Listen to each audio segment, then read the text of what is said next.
Good day, beautiful family out there. I hope your day is good. Welcome to my channel. Previously, we looked at discovering purpose in life.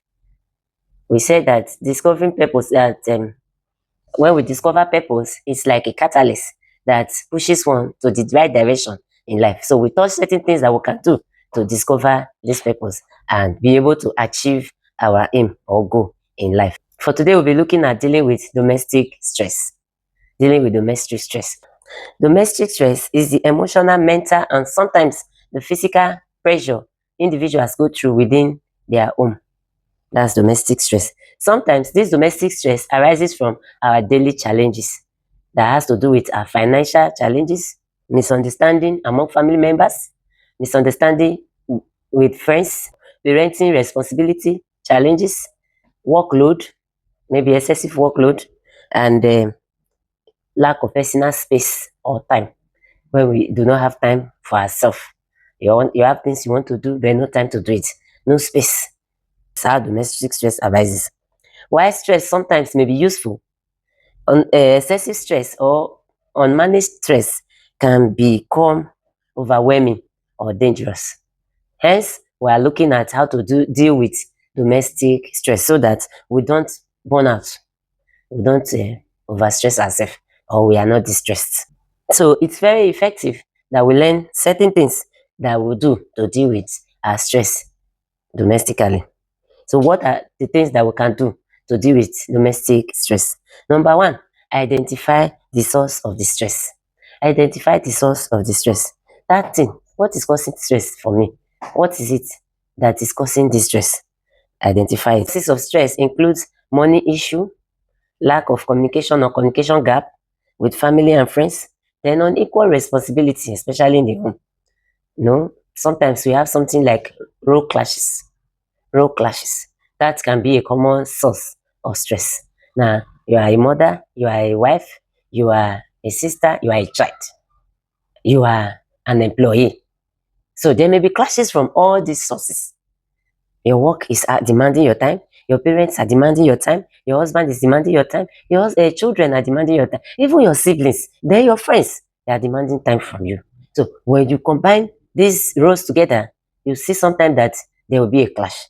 That can be a huge source of stress to us. That's why I said unequal responsibility. Maybe as husband and wife, you decided to share your responsibility between yourselves, even in the home, within children and all that.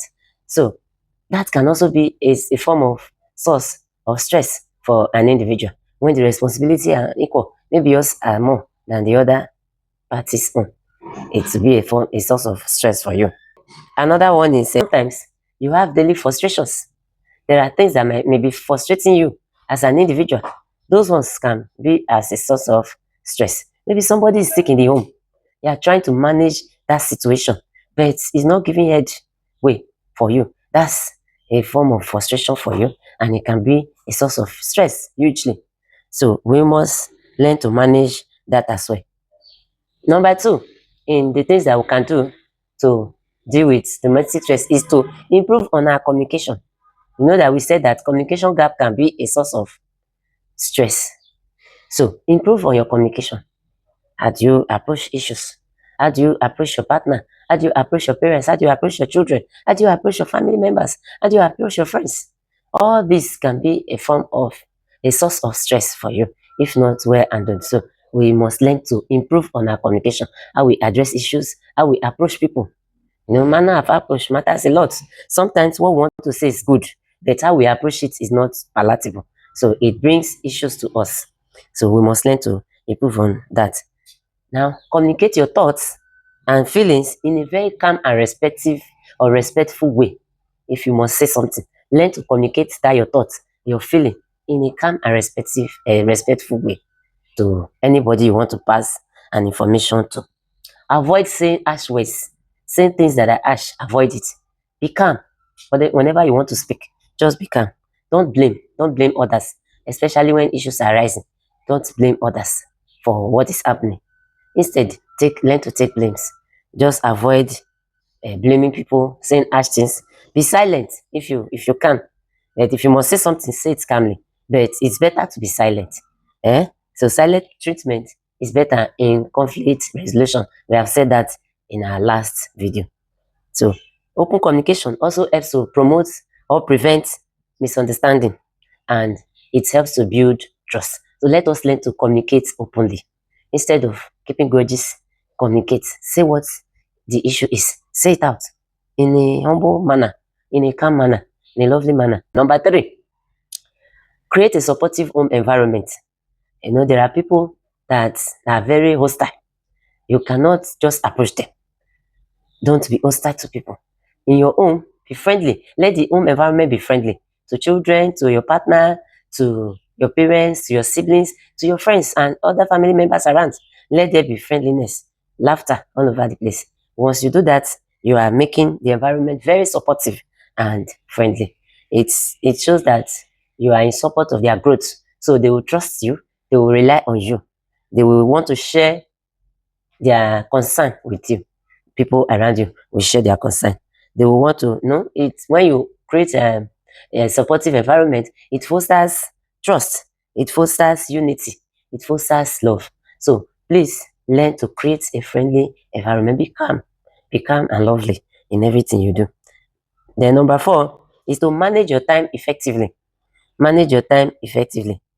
Plan your daily schedule and reduce confusion or pressure or tension around you. Plan your daily schedule.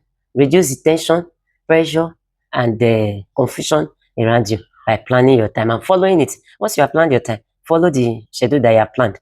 Follow it very well. It may not be too rigid, but be disciplined in following your schedule and you will achieve.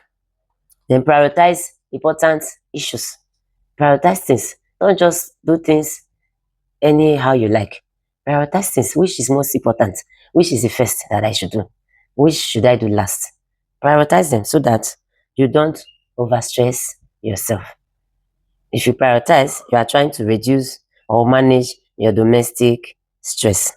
Then balance family duties and personal interests very well. Balance family duties and your personal interests, like your rest, your eating habits. You must balance it.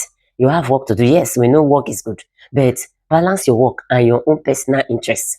Your rest is very important. As you work, learn to rest. As you work, learn to eat. Just give yourself treats sometime by balancing your work and your interests. That's going to be enough for today. We are going to stop there. Stress, as we have said before, is normal. It's a normal part of life. But when it is excessive, it becomes dangerous and hazardous. So we must learn to reduce every form of stress we are passing through by all means. If we do these little steps that I mentioned, we are trying to manage our stress and we'll be able to do better. We'll be able to achieve more. Thank you for being with me. Thank you to my old subscribers. And if you are seeing my video for the first time, I appreciate you. Thank you. Please don't forget to click the button, like, share, and drop your thoughts on the comment section. Bye bye.